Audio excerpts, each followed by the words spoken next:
Hello, listeners. This is Janine and Kristen from Henrico Casa. You are listening to our podcast, Vigilant Voices. Living life every day. Hello, listeners. We're happy to be back with you again for another conversation. Yep, which is an extension of our last conversation. Good shout out. Listener, if you didn't listen last time, you might want to pause and go back one episode because I think it's really helpful for setting the stage for our conversation today. Yeah, and remember, for that episode that you'll go back to, this episode, and then really all episodes, the goal is for us to know more about the challenges facing children and families so that no child experiences continued abuse, neglect, or trauma. Right. And so in our last episode, we talked about how instability affects children. Yes. And today we're really going to build upon that knowledge and try to help us figure out ways to take action in terms of what can we actually do about it. Right. Meaning, if we know how important stability is for children, how can we create more of it in their lives? Mm-hmm. Because we can most definitely create it. And stability is really interesting from this perspective because it can be built, it can be strengthened, and even better, it can be restored. Right. Even when a child has experienced significant instability, connecting them with a safe adult and the supports they need can make a really meaningful difference. Mm-hmm. And in the last episode, Kristen, you shared a CASA case, and we were calling the girls Julie and Josie. They had experienced a lot of instability in their young lives, but we also were able to start building a relationship with them through their CASA advocate. Yes, and that relationship with their advocate has been growing. Mm-hmm. He visits them at least once a week, sometimes even more often, because it takes them a little while to warm up to him with each visit. Feel comfortable. Yeah. So he's found that more frequent visits are what seems to make them more comfortable. Mm-hmm. If you remember from last episode, the girls are nonverbal. So their advocate and caregiver are, reading their body language and behaviors to gauge how safe and secure they've been feeling. Yeah. And I really like this for a lot of different reasons. And I hope you'll tell us more about the girls in a little bit. But, this really reinforces our belief at CASA that stable relationships with safe adults are really one of the strongest protective factors for children. Right. And protective factor meaning relationships like these protect children from abuse and neglect and the potential long-term, harmful effects of just adverse experiences like these in general. And listener, this is not talking about any of us having to be perfect. Right. We're We're not. No, we're not. This is really about being consistent, responsive, and caring to the children in our lives. Yeah. And when we think of the children we serve at Henrico Casa, we sometimes see inconsistencies in their basic needs being met. Uh-huh. They may be lacking food, stable housing, access to early education. Mm-hmm. But when basic needs aren't being met, absolutely everything else becomes harder. Right. And this is why we train our advocates to really look and observe, the circumstances of these families to help connect families to supports, services, and other resources in the community. Yeah. Because if they have access to supports that they need, they're going to be, they being families, are going to be more likely able to consistently meet the needs of their children. Yes. And listener, just to give you a feel for what we mean when we say community supports, that could look like housing assistance, vouchers to cover the cost of childcare, education resources to help children become ready for entering school. Maybe it's mental health counseling, bus tokens. Right. There's so many things that could mean. Right. And what we have learned is that looking for strengths and strengthening just one area can positively impact others because everything really is connected. Right. And you gave us that great visual last time that was like a web that kind of stretches and moves with what you have. Yeah, which I would reiterate, I still like because it just reminds us of, just like you said, that interconnectedness to all areas or components of stability. Yes. And so by now, listener, I hope we've all agreed that stability is so important for children. So we're hoping to put this knowledge into action. Let's talk through, how can we build stability? Yeah. And we're going to brainstorm this a bit, and we're going to touch on sort of the various types of stability. And so, to start, let's touch on routines. perfect because I love routine. Love a routine. Yes. So routines and structure are like the basics of building stability, right? And top of the list for me are meal times and bedtime routines. Right. Gather to eat at generally the same time each day. Yeah. And I mean, I think we've always found that for children, meals are kind of an anchor that they look forward to, whatever that is. Yeah, for sure. As is bedtime. They might not look forward to it as much, but they look for the consistency. And so if you can create a predictable bedtime routine, maybe a bath, maybe a wind down type of activity, story time, whatever works for you and your child, it really helps children feel secure and well rested. Right.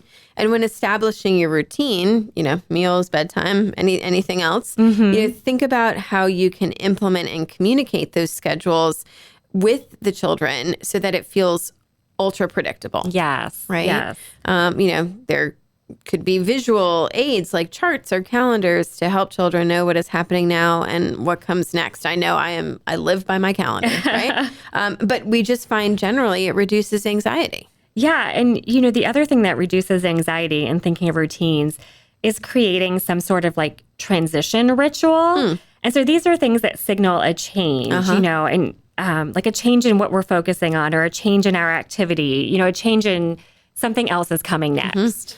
Yeah, when you say that, it makes me think of, our teachers and educators, and they are really good at this and oh my great gosh, at this, right? They are so good at it. And they do things like use the same gestures for greetings and goodbyes. Or maybe they sing a song during like a common transition, like cleaning up your toys, right?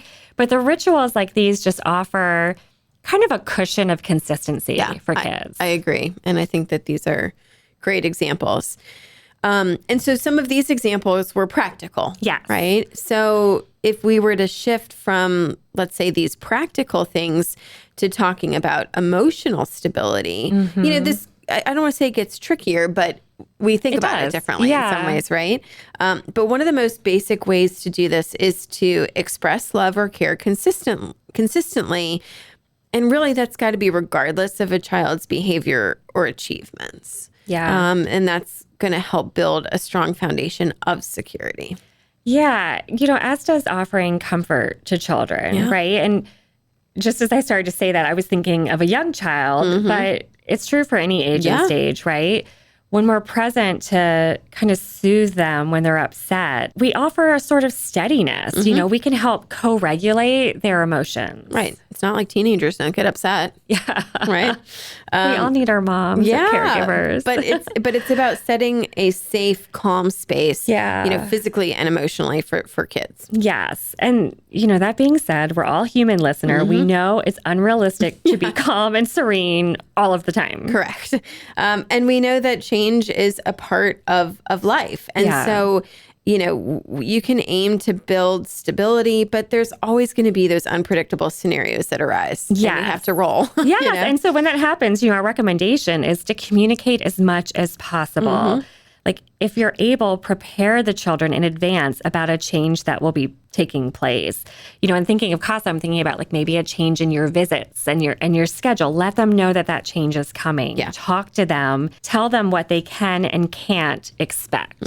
And some kids can deal with change better than others. Sure. And that could be because of their experiences or what they have what their circumstances are. Right. But for kids who have a really difficult time with change and stability, maybe it's setting some limits on it so it doesn't feel so overwhelming, right? So just tell them tomorrow is going to be really busy. So we're not going to do our normal XYZ 1, 2, 3. Yeah.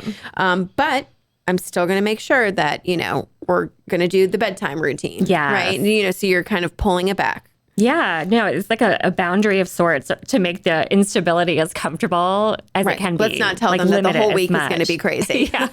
Yes. And Julie and Josie's CASA advocate has done a fantastic job of building stability into their lives. He has helped get them enrolled in preschool programs that offer like a sense of structure to their days. And he has encouraged the grandfather to make visuals that are hung around the house to help the girls know their schedule and the routine for the day. Curious. Tell us more about that. Yeah, no, it's interesting, especially because, again, the girls are nonverbal and on the spectrum. And so for them, it's pictures of the order of things, Cool. So a picture of food and then a picture of a toothbrush and then a picture of school and, that sort of things. And so it's been a chance to put some extra effort into communicating with them. Yeah. And it's taken a lot of observation to know what's working and making them feel secure, right? And we're not sure yet if their biological dad will get the help he needs to be able to safely care for the girls in the future. But in the meantime, their caregiver and their advocate have, created a stable environment and a consistent routine, and the girls are thriving. Yeah, I love that. And that's just something that I love about our CASA advocates. I mean, they are uniquely positioned to make a real difference in children's lives. And, they are observers, but, in this case, it's an example of ways that they have also actively helped, the girls, in this case, their grandfather and caregiver, build extra stability in their lives. Right. And that's just by being consistent, right?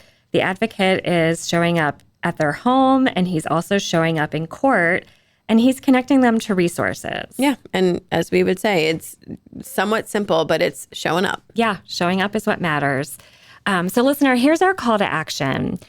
Think about a child in your life and ask yourself, what is just one way I can create more stability for them?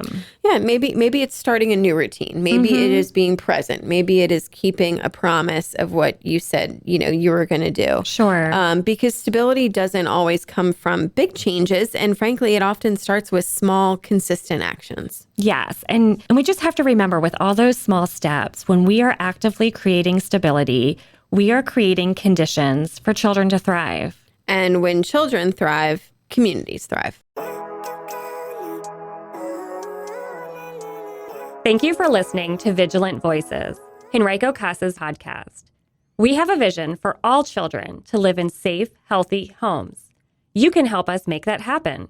Tell a friend about our podcast and find us on social media. I believe in the better days.